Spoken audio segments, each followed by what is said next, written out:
Hi everyone, कैसे हो आप लोग। आई होप आप लोगों की स्टडीज बहुत अच्छी चल रही होगी। तो चलो स्टडीज को थोड़ा सा और अच्छा बनाते हैं। आज हम अपनी सीए फाउंडेशन की रिवीजन सीरीज को कंटिन्यू करेंगे और आज हम रिवाइज करेंगे chapter number 4, that is inventories. पता है ये बड़ा इंटरेस्टिंग चैप्टर है। आपने अपनी 11th-12th में अगर आप कॉमर्स से हो तो आपने इन्वेंट्री वर्ड तो सुना होगा, लेकिन इन्वेंट्री का करेक्ट मीनिंग क्या होता है और उसका वैल्यूएशन कैसे करते हैं वो चीज आपने नहीं पढ़ी होगी। और उसका वैल्यूएशन करना क्यों जरूरी है ये भी आपको नहीं पता होगा। तो ये सारा कुछ हम अपने चैप्टर नंबर 4 में पढ़ने वाले हैं। इसकी कवरेज एग्जाम में रहती है अराउंड 5 to 10 मिनट्स। ठीक है, तो हमारा वीडियो का कैसे रहने वाला है, शुरू के 10 मिनट्स हम थ्योरी पढ़ेंगे। थ्योरी आपके किस काम आएगी, ट्रू फॉल्स के काम आएगी, और अगर थियोरेटिकल क्वेश्चन आता है तो उसमें आ जाएगी। उसके बाद 10 मिनट्स बाद हम अपने प्रैक्टिकल पार्ट पे शिफ्ट हो जाएंगे, जो आपके प्रैक्टिकल क्वेश्चंस आते हैं। डन है। फटाफट से मैं आपको थ्योरी ऊपर से ओवरव्यू कराती हूँ सारी। Meaning of inventory. देखो इन्वेंट्री का मीनिंग पता है क्या होता है। इन्वेंट्री ना एक एसेट्स होते हैं, एसेट्स होते हैं और करंट एसेट्स होते हैं, क्योंकि हम विद इन ईयर सेल कर देंगे। किस चीज के लिए होता है, सेल करने के लिए in ordinary course of business, जो हम डे टू डे में सेल करते हैं। ऐसा नहीं है रेयर कभी करें, डे टू डे में हम उस चीज को सेल करते हैं। और अगर आप मैन्युफैक्चरर हो तो आपके पास इन द प्रोसेस मतलब वर्क इन प्रोग्रेस भी हो सकता है और रॉ मटेरियल भी हो सकता है। फिनिश गुड्स तो होंगे ही होंगे, उसको कन्वर्ट करके आप बेचोगे। तो हमने देखा जो ट्रेडिंग कंसर्न होती है ना, जो डायरेक्टली बना बनाया सामान खरीद के बेचती है, उनके पास तो फिनिश गुड्स होंगे और फिर रैपिंग पेपर्स वगैरह जो बेचने के लिए यूज होते हैं। लेकिन जो आपकी मैन्युफैक्चरिंग कंसर्न है उसके पास फिनिश गुड्स भी होंगे, वर्क इन प्रोग्रेस भी होगा, रॉ मटेरियल भी अवेलेबल होगा। ध्यान से सुनते जाना। देखो मैं आपको बताऊं, जनरली हम क्या करते हैं, थ्योरी स्किप कर देते हैं और फिर ट्रू फॉल्स में मार्क्स नहीं आते। तो थ्योरी को ध्यान से सुनना जस्ट 10 मिनट्स के लिए। फिर हमने कहा जो कंस्ट्रक्शन बिजनेस में होता है उनके लिए जो प्रोजेक्ट अंडर कंस्ट्रक्शन होता है वही क्या होते हैं, उनकी इन्वेंट्री। इन्वेंट्री को हम कहां पे पुट करते हैं, ट्रेडिंग अकाउंट के क्रेडिट साइड में और बैलेंस शीट के एसेट साइड में। फिर हम कहते हैं इन्वेंट्री को वैल्यू क्यों करते हैं। 4 रीजंस होते हैं। इनकम कैलकुलेट करने के लिए, क्यों, क्योंकि हमारी इन्वेंट्री कहां पे आती है, ट्रेडिंग के क्रेडिट साइड में।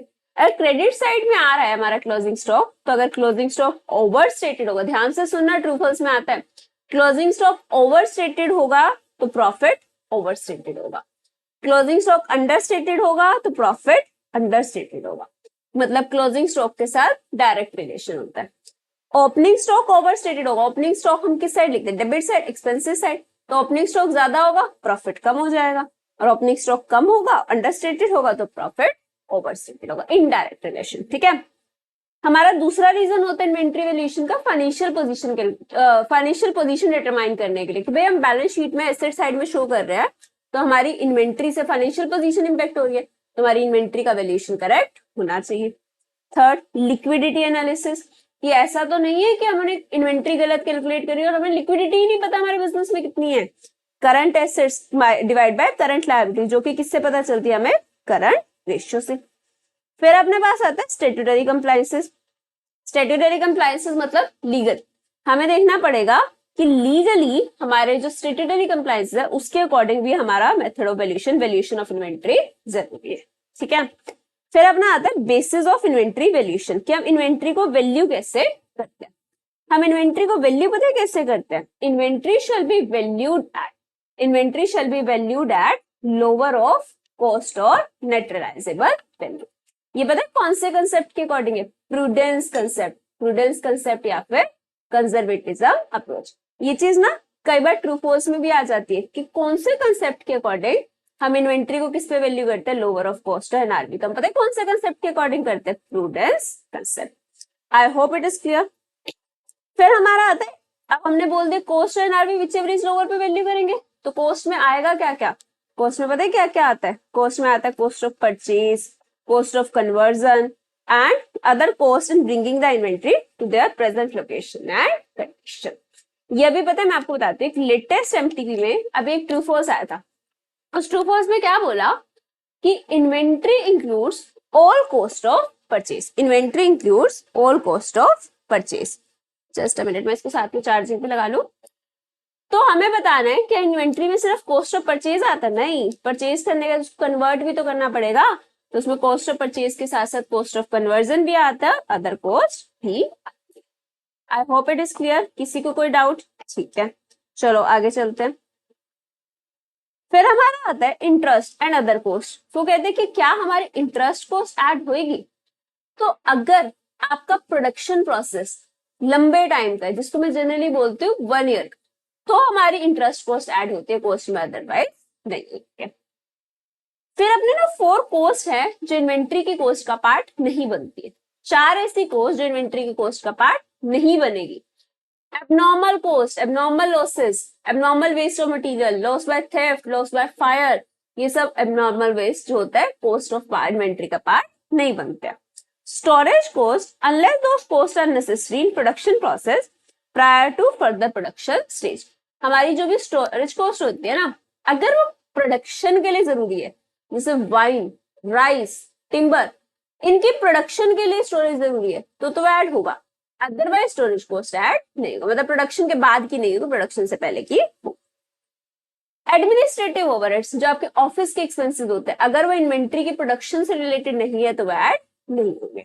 Selling and distribution cost inventory में ऐड नहीं होते। ये याद रखना, ये चारों चीजें ना आपके प्रैक्टिकल क्वेश्चंस में भी यूज होती है। Abnormal cost, administrative cost, storage cost and selling and distribution cost does not consist of part of inventory. फिर अपना आता है net realisable value. Net realisable value का मतलब क्या होता है? हमने अभी बोला था ना, cost NRV whichever is lower. NRV बड़ी सिंपल चीज है, selling price minus selling expenses. और हम कहते हैं वर्क इन प्रोग्रेस तो भी कंप्लीट ही नहीं हुआ, तो उसको जो कंप्लीट करने की कॉस्ट आएगी वो भी लेस कर देना अपनी एनआरवी कैलकुलेशन में। हर डेट पे हम कैलकुलेट करते हैं आइटम बाय आइटम। बस इतनी सी थ्योरी पढ़नी थी हमें, पता है इतने से में ही आपके ट्रू फॉल्स कवर हो जाते हैं और थियोरटिकल पार्ट्स भी आ जाता है आपका। अब हमारा आता है इन्वेंट्री रिकॉर्ड सिस्टम। बड़ा अच्छा टॉपिक है। इसमें पता है अभी लेटेस्ट एक एमटीपी में डिफरेंस आया था इन्वेंट्री रिकॉर्ड सिस्टम पे, 5 मार्क्स क्वेश्चन। अपने पास 2 इन्वेंट्री रिकॉर्ड सिस्टम होते हैं, periodic inventory and perpetual inventory system. Periodic inventory का मतलब क्या होता है? मैं आपको बिल्कुल सिंपल लैंग्वेज में बोलूं तो हम एक पर्टिकुलर पीरियड के बाद, चाहे वो 15 डेज का हो, चाहे 1 मंथ, चाहे 3 मंथ, जो भी हमने डिसाइड करेगा, उस पर्टिकुलर पीरियड के बाद जाके देखते हैं, फिजिकली काउंट करते हैं कि हमारे गोडाउन में कितनी इन्वेंट्री बच रही है। That is your periodic inventory system. अब आप खुद से सोचो, आप फिजिकली जाके काउंट कर रहे हो, उससे क्या होगा? सिंपल सा प्रोसेस है पर टाइम कंज्यूमिंग प्रोसेस है, एरर के चांसेस है, और हमें हर पॉइंट ऑफ टाइम पे पता नहीं होगा मेरे पास कितनी इन्वेंट्री है। हमें तो सिर्फ उस पर्टिकुलर डेट पे पता होगा, 2-4 दिन में सेल परचेज स्टार्ट हो जाएंगे, हमें नहीं पता कितनी इन्वेंट्री है। दूसरी बात, इसमें क्या होएगा आपके, उस दिन जिस दिन आप काउंट करने जाओगे बिजनेस क्लोज करना पड़ेगा। क्यों? ऐसा थोड़ी ना कि सेल परचेज भी करते जा रहे हो और इन्वेंट्री भी काउंट कर रहे हो, बिजनेस क्लोज करना पड़ेगा। तो ये होता है आपका पीरियोडिक इन्वेंट्री सिस्टम। परपेचुअल क्या होता है? परपेचुअल प्रॉब्लम्स को सॉल्व करता है। वो कहता है देखो, आप ऐसे तो कंट्रोल नहीं कर पाओगे, आपको हर पॉइंट ऑफ टाइम पे पता ही नहीं है कि आपके पास कितना स्टॉक है। तो आप क्या करो, हर ट्रांजेक्शन के बाद, चाहे आपने गुड्स रिसीव करे, चाहे आपने गुड्स इशू करे, मतलब सेल करे चाहे परचेज करे, आप हर के बाद कैलकुलेट करते जाओ कि आपके पास कितना क्लोजिंग स्टॉक है। परचेज करा तो बढ़ जाएगा, सेल करा तो कम हो जाएगा। समझ आया? This is your periodic inventory system and perpetual inventory system. एक बार डिफरेंस रीड कर लेना। फिर हम कहते हैं चलो यूनिट्स तो पता चल गई। अब यहां से ना मैं जो चीज समझाने वाली उसको बहुत ध्यान से समझना, क्योंकि यहाँ से आपका प्रैक्टिकल पार्ट स्टार्ट हो रहा है। मैंने आपको बोला था 10 मिनट्स, एग्जैक्ट 10 मिनट्स में हमने अपना थ्योरी कवर कर लिया। अब मैं आपको अपना प्रैक्टिकल पार्ट स्टार्ट करा के दे रही हूँ। Methods for determining cost of inventory. हमने यूनिट्स तो देख ली कितनी है स्टॉक में, लेकिन हमें उसका वैल्यूएशन कैसे करना है, किस प्राइस पे करना। बहुत ध्यान से मेथड समझना। मैं अगर आपको बोल रही हूँ हमने पता परचेजेस कैसे करी है, सपोज मेरे पास ये डेट है, यूनिट्स हैं और प्राइस पर यूनिट है। ठीक है, मैं आपको एक ही एग्जांपल से 4 मेथड समझाऊंगी। मैंने बोला, मैंने सपोज सबसे पहले 15 अप्रैल 2026 को 100 यूनिट्स परचेज करी 10 रुपीज के अकॉर्डिंग। ठीक है, 10 प्राइस पर यूनिट। फिर मैंने क्या करा, 31 मई 26 को 150 यूनिट्स परचेज करी, कितने प्राइस पे? 12 पे। उसके बाद मैंने क्या करा, 30 जून 2026 को फिर से मैंने यूनिट्स परचेज कर ली 200 यूनिट्स 15 के प्राइस से। ऐसे ऐसे मैंने परचेजेस करी है। तो मैंने टोटल कितनी यूनिट्स परचेज कर ली 200 प्लस 150 350 प्लस 100 450। मैंने कितनी यूनिट्स परचेज कर ली 450। अब आप एक चीज समझो, सपोज मेरे को बता रखा है मेरे को 30 जून को इन्वेंट्री वैल्यूएशन करना है। मेरे को यहाँ पे बताया units issued till date, units issued till date कितनी है 3 सपोज 150 units। अब मैंने 450 में से क्या करा, कितनी यूनिट्स इश्यू कर दी 150 यूनिट्स। तो मेरे पास क्लोजिंग स्टॉक में कितनी यूनिट्स बच रही होंगी 300 यूनिट्स। क्या आपको यहां तक समझ आ रहा है? पहले तो आप ये सोचो कि पीरियोडिक है या परपेचुअल है। क्या हमें हर डेट पे पता है या एक पर्टिकुलर डेट पे पता है? हमें एक पर्टिकुलर डेट पे पता है। पर्टिकुलर डेट पे हमें पता है कि हमारे पास क्लोजिंग स्टॉक कितना है 300 यूनिट्स। अब देखते हैं कि भाई ये 300 यूनिट्स कौन से वाली बच रही है, 100 में से बच रही है, 150 में से बच रही है या 200 में से बच रही है, हमें तो नहीं पता। तो हम पता है क्या करेंगे, हम लगाएंगे अब वेरियस मेथड्स। मैं आपको बताती हूँ हमारे पास 4 मेथड्स होते हैं, फीफो, लीफो, सिंपल एवरेज,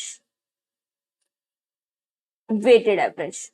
आप लोग एक काम करो, वीडियो पॉज करो और ये ना अपने पास लिख लो, बहुत काम आएगा आपको। एग्जांपल बड़ा बेसिक सा एग्जांपल है बट क्लियर हो जाएगा आपको पूरा टॉपिक। फीफो का मतलब होता है फर्स्ट इन फर्स्ट आउट, कि मैंने जो यूनिट सबसे पहले खरीदी मैं मानूंगी मैंने वही सबसे पहले बेची। तो मेरे पास स्टॉक में कौन सी बच रही होंगी, लास्ट वाली, लेटेस्ट परचेज वाली। तो इसमें मैं बोलूं अगर मेरे को कॉस्ट ऑफ गुड्स सोल्ड निकालना, फर्स्ट इन फर्स्ट आउट, जो सबसे पहले खरीदी वो सबसे पहले बेची होंगी। तो मैंने जो बेची है 150 यूनिट्स, तो पता है कौन सी होंगी 100 तो ये 10 रुपीज वाली प्लस 50 मेरी 12 रुपीज वाली, 50 इंटू 12। तो मेरा पता है कितना आ जाएगा, ये सॉल्व करो एक बार आप लोग भी। 100 into 10 and 50 into 12 rupees 1600। Clear है ये चीज? और क्लोजिंग स्टॉक में पता है कौन सी आएंगी लास्ट से।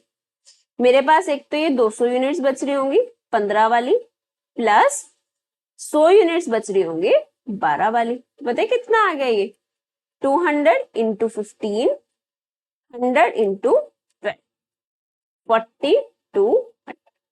ये मेरा क्या आ जाएगा क्लोजिंग स्टॉक। मेरे लिए फीफो में पता है क्लोजिंग स्टॉक में कौन सी आएगी, जो लास्ट से परचेज करे। 300 चाहिए, 200 यहां से, 100 यहां से, नीचे से चल, ठीक है। अब हम देखते हैं लीफो।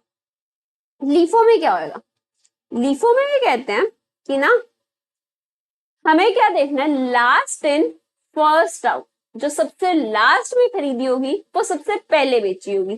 तो देखो कॉस्ट ऑफ गुड्स सोल्ड, जो सबसे लास्ट में खरीदी होगी वो पहले बेची होगी। मैंने 150 यूनिट्स बेची है तो यहां से बेची होंगी 150 यूनिट्स इंटू 15, 150 इंटू 15। मैंने कितने की यूनिट्स बेच दी 2250 की। तो मेरे पास क्लोजिंग स्टॉक पता है कितने का बच जाएगा, स्टार्टिंग वाली यूनिट्स बच रही होंगी 300, 100 ये वाली, 100 इंटू 10 प्लस 150 12 वाली प्लस 50 15 वाली। करो इसको सॉल्व एक बारी। 100 इंटू 10, 150 इंटू 12, 50 इंटू 15, जीटी 3550। ये मेरा आ गया closing stock. Clear? Simple average, simple average method बड़ा सिंपल है। प्राइजेस का टोटल करो, total of prices divided by number of prices into units. ठीक है। अब मेरे को अगर सीओजीएस निकालना है, total of prices 10 plus 12 plus 15 divided by 3 into कितनी यूनिट्स इशू करी है मैंने 150। सॉल्व कर दो। 10 plus 12 plus 15 divided by 3 into 150. COGS आ गया 1850 approx. And closing stock again 10 plus 12 plus 15 divided by 3 into कितनी यूनिट्स बच रही है क्लोजिंग स्टॉक में 300. तो हमारा कितना आया था ये average 12.33 into 300. This is approx 34. Clear. हमें प्राइजेस का एवरेज करना है into number of units. Weighted average. Weighted average में हमें पता है क्या करना होता है total cost by total units. लिख लेना इसको साथ में total cost by total units into units. जो भी चीज आपको निकालनी है COGS निकालना है. अगर सपोज पहले तो मैं टोटल कॉस्ट बताती हूँ आपको कैसे आएगी. टोटल कॉस्ट पता है कैसे आएगी 100 into 10 plus 150 into 12 plus 200 into 15. This is your total cost divided by total units is 450 units. और हमने गुड्स सेल कितनी करी यूनिट्स 150 यूनिट्स इक्वल्स टू कितना आया 100 इंटू 10 150 इंटू 12 200 इंटू 15. कॉस्ट हमारी आ रही है 5800 डिवाइडेड बाय 450 इंटू 150. एक बार सॉल्व करते हैं इसको.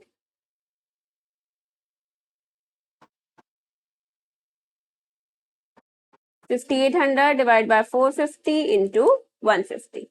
This is your rupees 1933 approx. Done है. समझ आ रहा है. और यहीं पे मेरे को अगर क्लोजिंग स्टॉक निकालना है तो मेरा कितना आ जाएगा closing stock 5800 divide by 450 into 300. 5800 divide by 450 into 300. This is your rupees 3866. I hope it is clear. चारों मेथड्स आपको समझ आएंगे. फीफो में क्लोजिंग स्टॉक लास्ट वाला बचेगा, लीफो में स्टार्टिंग वाला बचेगा. सिंपल एवरेज में प्राइजेस का टोटल करके divide by number of prices into units कर देना. वेटेड एवरेज में total cost by number of units into units जो आपकी क्लोजिंग स्टॉक में. चारों मेथड्स आई होप आपको क्लियर होंगे. ये हमारे किस चीज के मेथड्स हैं कि जब हमें कॉस्ट डिटरमाइन करनी है. कॉस्ट डिटरमाइन करने के मेथड्स. ठीक है. देखो अपने पास ये मेथड्स दे रखे हैं. फीफो एक बार इसको जरूर रीड करना. ट्रू फॉल्स में इसमें से भी कोई लाइन उठा के पूछ सकते हैं. लीफो सिंपल एवरेज आपको एग्जांपल दे रखा है इसको गो थ्रू करना. And then weighted.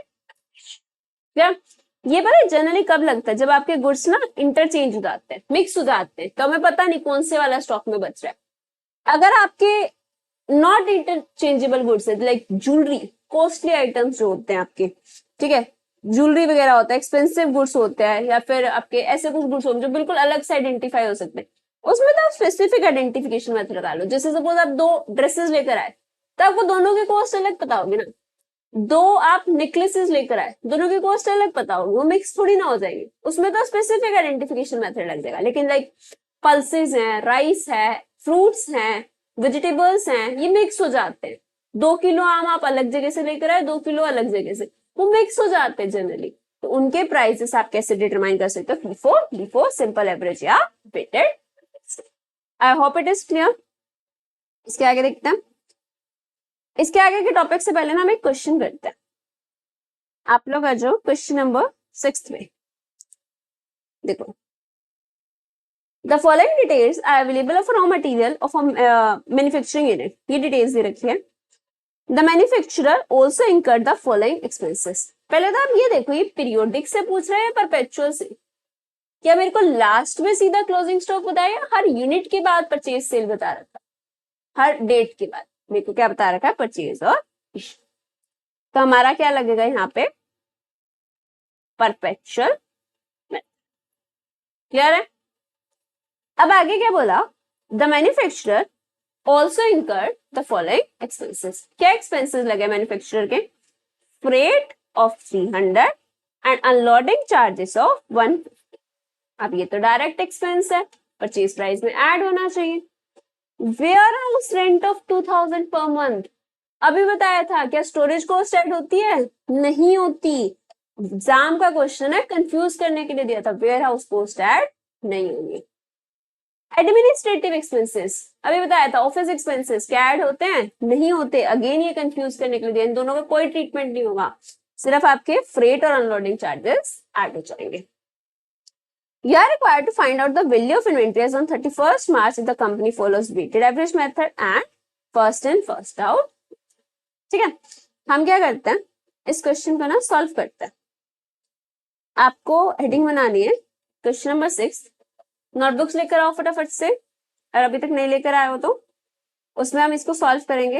हेडिंग बना लो, valuation of inventory, valuation of inventory, और ब्रैकेट में लिखना weighted average, valuation of inventory weighted average.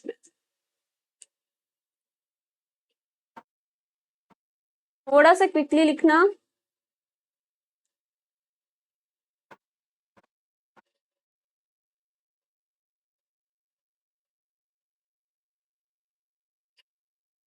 Date given हो तो डेट भी लिख देते हैं, एज दैट 31st मई 2024। ठीक है, अब इसमें आपको पता है क्या कॉलम्स बनते हैं? 10 कॉलम्स बनते हैं। सबसे पहले तो डेट का, फिर अपना बनेगा रिसीट्स, इशू, बैलेंस। इनको हम 3 पार्ट्स में डिवाइड करते हैं। ये आपका सेम रहता है, चाहे कोई से भी मेथड से पूछा हो। Quantity, rate, amount, quantity, rate, amount, quantity, rate, amount. ठीक है, डेट, रिसीट्स, इशू, इशू मतलब सोल्ड, बैलेंस। क्वांटिटी कितनी यूनिट्स आई, किस रेट पे आई, टोटल कितना हुआ, कितनी क्वांटिटी इशू करी, किस रेट पे करी, टोटल कितने प्राइस की, कितनी क्वांटिटी बच रही है, किस रेट की बच रही है, टोटल प्राइस। ये हमें करना। ठीक है, अब हम देखते हैं सबसे पहले हमने क्या करा। सबसे पहले हमारे पास है 1 मई 2024, ओपनिंग इन्वेंट्री है, तो ये मेरे पास कुछ परचेज नहीं है, कोई सेल नहीं, सीधा बैलेंस है। कितने का? 100 यूनिट्स इंटू 15, 100 यूनिट्स है, 15 के हिसाब से 1500। ठीक है, आगे देखते हैं।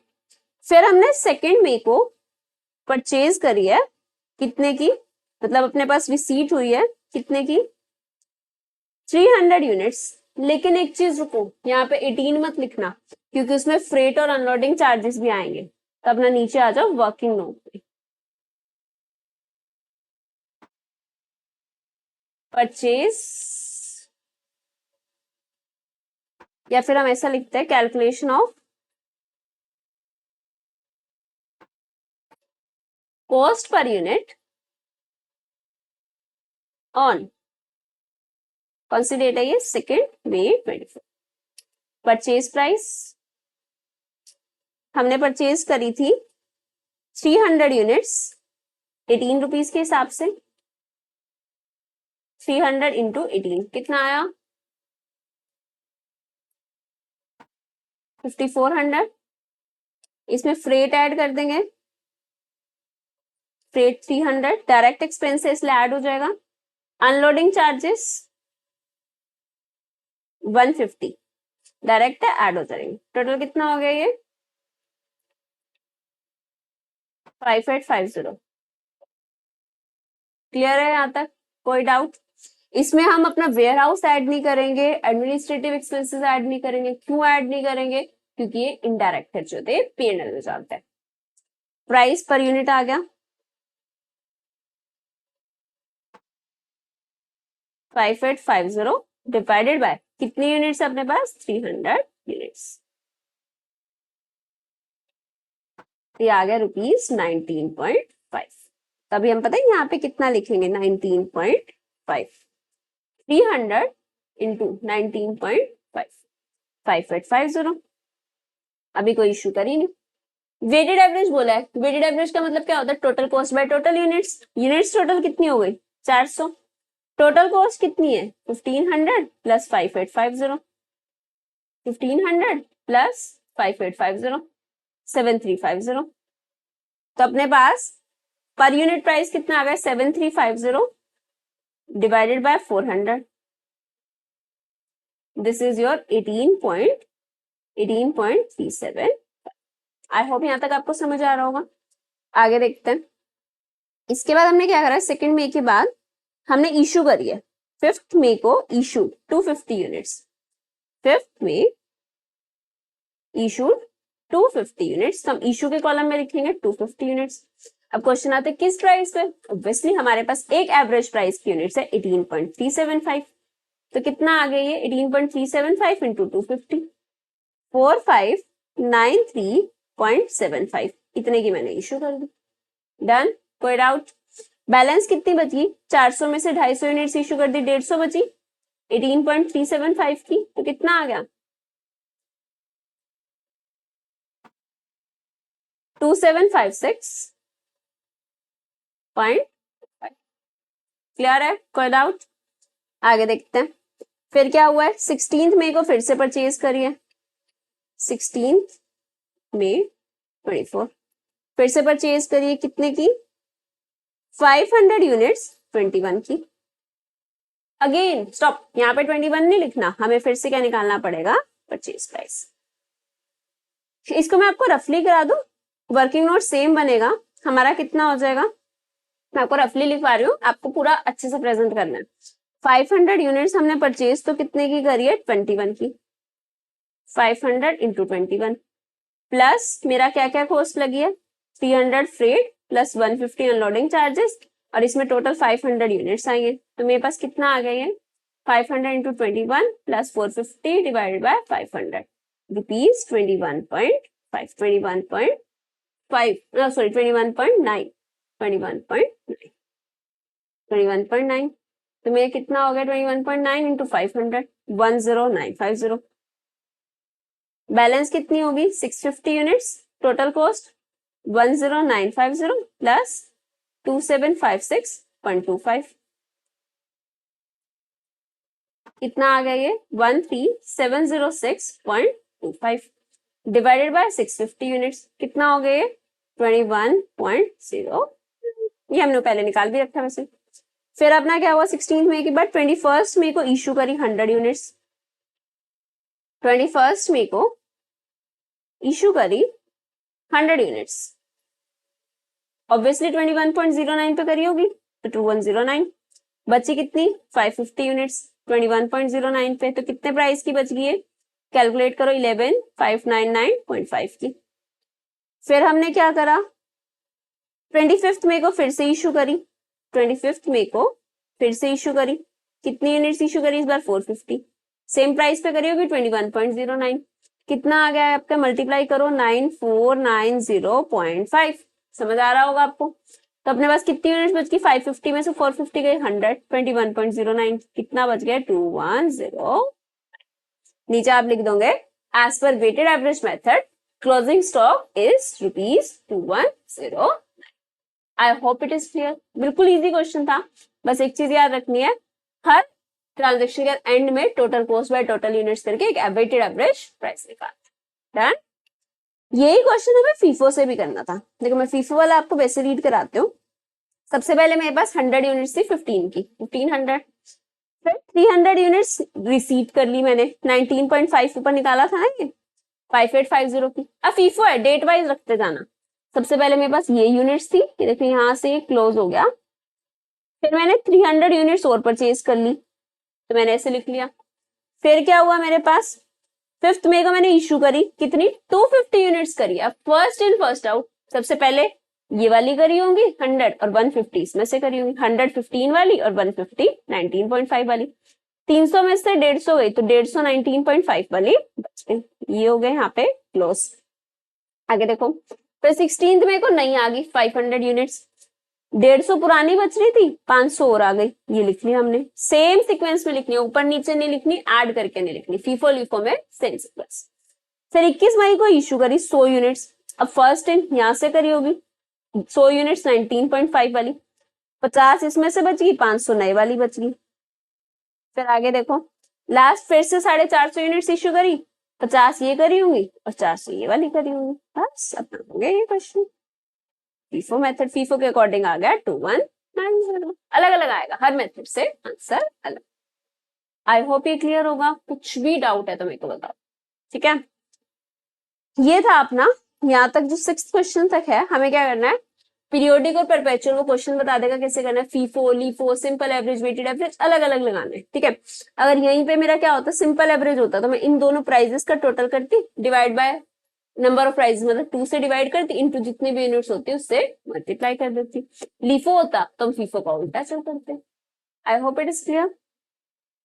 देखो अभी हमारे पास एक मेथड आता है, ये तो हमारा मेथड था नॉर्मल केसेस में। एक हमारा होता है non historical cost method. Non historical cost method क्या कहता है, जनरली रिटेल बिजनेस में लगता है। वो क्या कहता है, रिटेल बिजनेस में जनरली हमें हर जो आइटम होती है उसकी डेट ऑफ परचेजेस नहीं पता होती कि भाई कब परचेज करा, किस प्राइस पे करा, क्योंकि एन नंबर ऑफ आइटम्स होते हैं। कोई ग्रोसरी शॉप होगी, कन्फेक्शनरी शॉप होगी, कुछ भी, बट उनको एक चीज पता होती है कि हमारा on an average margin same होता है, ठीक है। तो वहां पे हम एक मेथड लगाते हैं, एडजस्टेड सेलिंग प्राइस मेथड या रिटेल इन्वेंट्री मेथड। ये कब लगता है, जब आपके आइटम्स ज्यादा होता है और इंडिविजुअल कॉस्ट रिडीली इजीली अवेलेबल नहीं होती, तो हमारा लगता है एडजस्टेड सेलिंग प्राइस मेथड, या फिर हम क्या बोलते हैं उसको, रिटेल इन्वेंट्री। बड़ा सिंपल सा फॉर्मूला होता है इसका, आपको बताती हूँ। हमारा एडजस्टेड सेलिंग प्राइस मेथड या रिटेल इन्वेंट्री मेथड में हमें पता क्या करना होता है,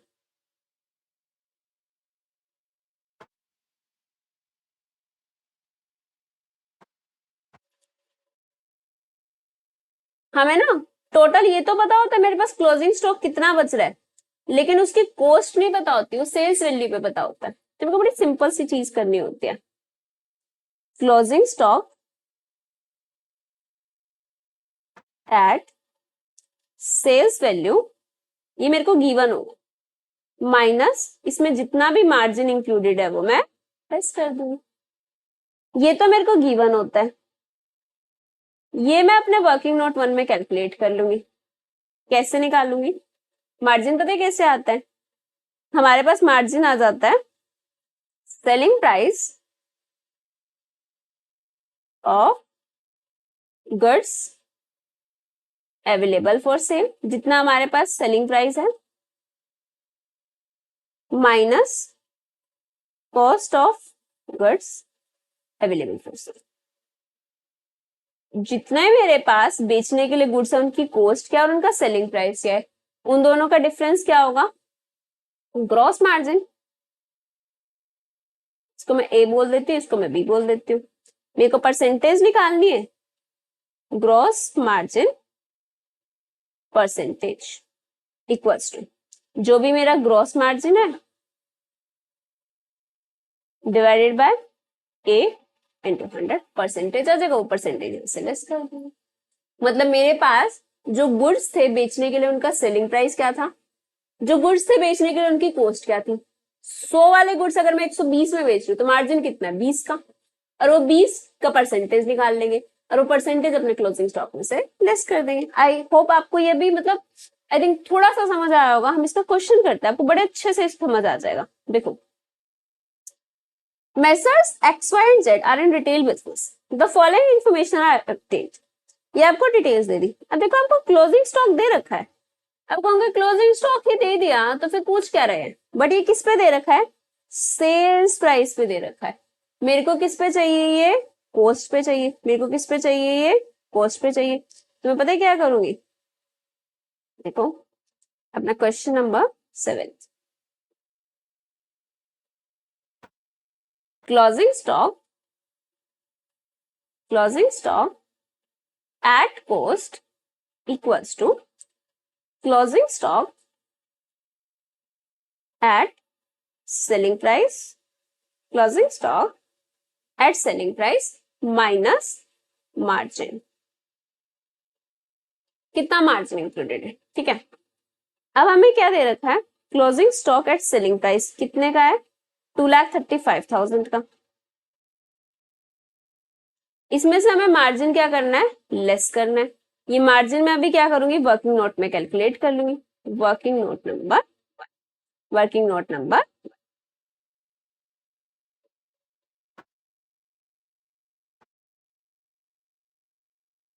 calculation of gross margin percentage. सबसे पहले मैं देखती हूँ selling price of goods available for sale. मैं पूरे साल में मैक्सिमम कितने सेलिंग प्राइस के गुड्स बेच सकती, तो मैं कितने के बेच सकती थी।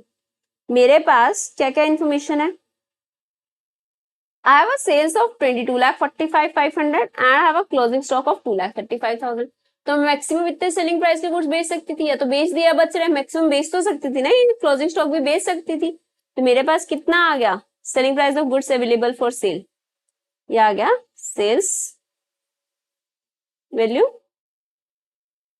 कितने की है 22,45,500 plus closing stock at selling price.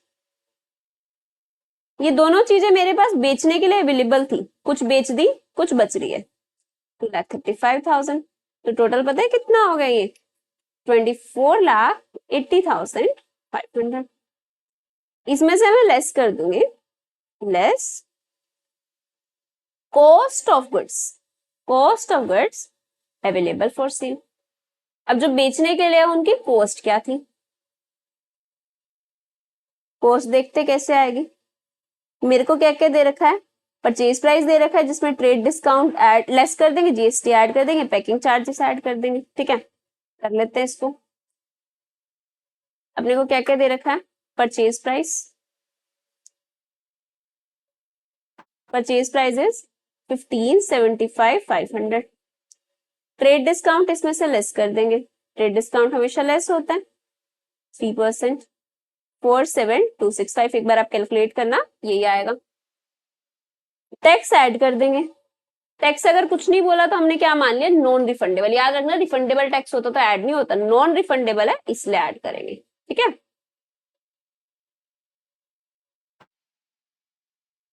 Tax आ जाएगा अपना 168,106 का।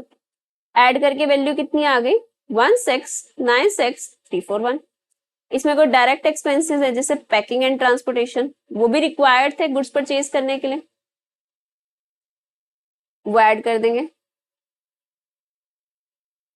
कितना है 87,500। तो टोटल पता है कितना हो गया 17,83,840।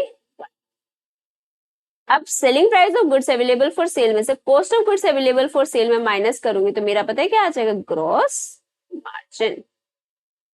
ग्रॉस मार्जिन पता है कितना आया मेरा, लेस करके देखें 24,80,500 माइनस 17,83,841। This is your 69,6659। क्या परसेंटेज देख लेते हैं, gross margin percentage 69,6659 divided by selling price was 24,80,500। Solve करो इसको, दिस इज योर 28.09%। तो मेरे पास जो भी गुड्स है उसमें कितने का मार्जिन इंक्लूडेड है 28.09 का। कॉस्ट पे लाने के लिए मैं 28.09 को लेस कर देती हूँ।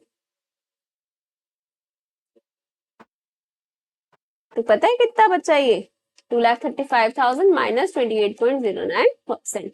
This is your ₹16,8988। क्लियर है, कोई डाउट?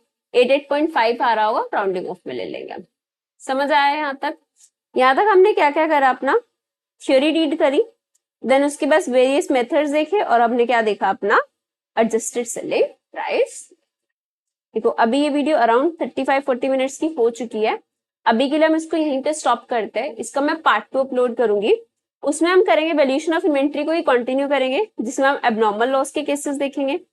फिर हमारा एक टॉपिक बचेगा इन्वेंट्री टेकिंग। 2 ही टॉपिक्स बचे अपने पास, उसके क्वेश्चंस करेंगे। तब तक के लिए आपको क्या करना है कि सारी थ्योरी अच्छे से रीड करनी है, और आपके क्वेश्चंस कहाँ तक के हो जाएंगे, your questions will be done till, ये आपका भी सेम क्वेश्चंस चलेंगे, question number 10, 11, not 10th, till 9th, till question number 9th आपको ये कंप्लीट करना है। हाँ, उससे पहले मैं आपको एक बड़ी इंपॉर्टेंट चीज बता देती हूँ। कई बार ना आपको जो मार्जिन होता है, वैसे तो ये चीज आगे काम आएगी, वो आपको कॉस्ट पे दे रखा होता है। अगर आपको मार्जिन बोला है कॉस्ट का 1/3 और आपको पता सेल्स वैल्यू है, तो वो सेल्स का पता है कितना हो जाएगा 1/4। बस आपको ये याद रखना है, जो चीज कॉस्ट की 1/3 वो सेल्स का 1/4, कॉस्ट का 1/4 सेल्स का 1/5, कॉस्ट का 1/5 सेल्स का 1/6, एक एक ये बढ़ता जाए। ठीक है, बाकी कोई दिक्कत नहीं होती, बस क्वेश्चन में देख लेना मार्जिन किसका दे रखा है, कॉस्ट का या सेल्स का। तो आज हमने कितना कर लिया, 9th क्वेश्चन तक करा है। रिमेनिंग टॉपिक्स हम कल करेंगे। कल वाली वीडियो भी बहुत ज्यादा इंपॉर्टेंट होने वाली है, मतलब इससे नेक्स्ट जो भी आपका पार्ट आने वाला है, इस वीडियो को जरूर देखना, मतलब पूरा कंप्लीट होने के बाद अपना नेक्स्ट वीडियो पे जाना, और ये क्वेश्चंस आपको जरूर करने हैं। इन्वेंट्री में से 99.99% आपका क्वेश्चन आएगा, क्योंकि नया टॉपिक है। ठीक है, कुछ भी डाउट है, कुछ भी हो तो मेरे को टेलीग्राम पे बता देना या फिर कमेंट्स में बता देना। Okay, thank you.